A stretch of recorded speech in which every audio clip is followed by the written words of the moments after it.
This segment of the news is brought to you by Finance of America. For all your mortgage needs, call Amy Childress or Shannon Keller at 702-372-6607. Prescription drug costs in the United States continue to rise well above inflation rates and make up an increasingly large share of total healthcare spending. A new report examines the reasons for these higher prices and also suggests policy changes that could help contain drug costs. This health tip is brought to you by Desert View Hospital and Mountain Valley Physicians Group. Don't put your health on hold. We have time for you. Call us to schedule your appointment. 775-751-7100.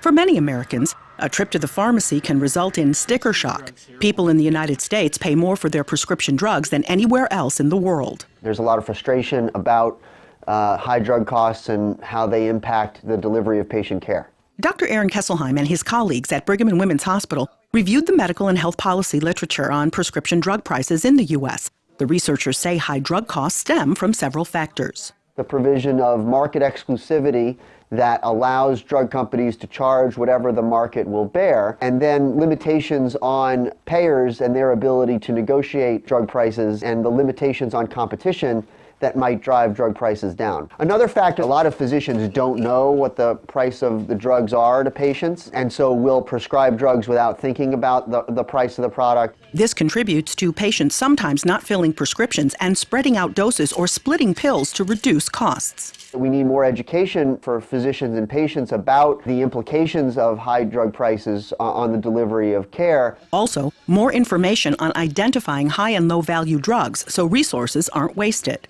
And ensuring that there is both reasonable periods of market exclusivity as well as adequate competition when those market exclusivity periods end. And timely availability of high quality and safe generic drugs. There have been a number of studies showing when generic drugs enter the market that drug prices fall substantially. Money that is spent unnecessarily on expensive drugs cannot be spent in other areas of healthcare delivery. Catherine Dolf, The JAMA Report.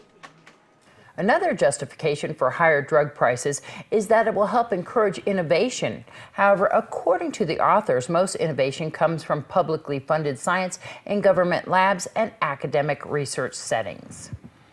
With Hurricane Matthew ready to slam the United States in the next day or two, time is running out to get ready. The deadly storm could make landfall Friday morning on Florida's east coast. Matthew has already killed 10 people and carved a trail of destruction in several Caribbean countries. Next in its path, the Bahamas and the United States. As of Wednesday afternoon, Matthew hurled 120-mile-per-hour winds as it churned toward the Bahamas. Forecasters predicted Matthew will strengthen to a Category 4 hurricane by the time it lashes Florida, Georgia, South Carolina, and North Carolina sometime between Thursday evening and Saturday.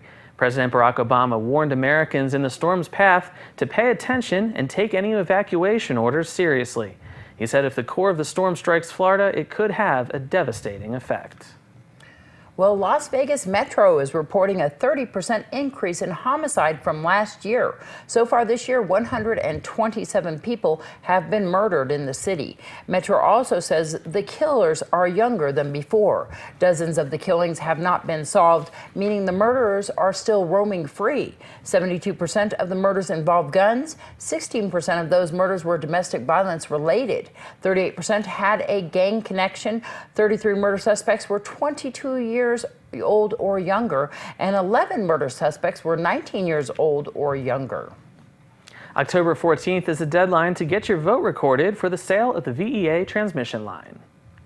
Yes, we're getting down to the wire now. We only have until October 14th. We have to get 11,500-ish votes in order to be able to take advantage of this opportunity. So we're down to the wire, running out of time. We need people to come on down and vote. Come down and see us at Smith's and Walmart, and you can receive a gift certificate for $10 just for voting. Or come on down to the office on Highway 372. It's really up to every member to vote. It is. It's very important. So this is why we're a cooperative. So we're member owned. It's about every single one of you. It's incredibly critical. Your vote truly matters. We need 66% of the entire membership to vote in order to take advantage of all the opportunities that will be presented in this proposal. What's the opportunity? There are opportunities for a 9.9% rate reduction. So basically eliminating the rate increase that we saw last July.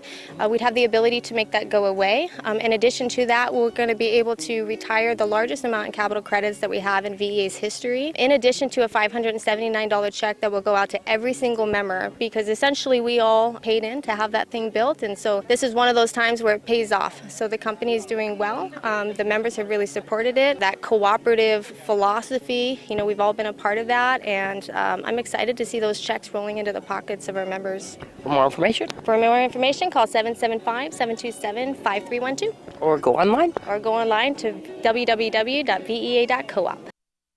All right, News 46 will return in a moment.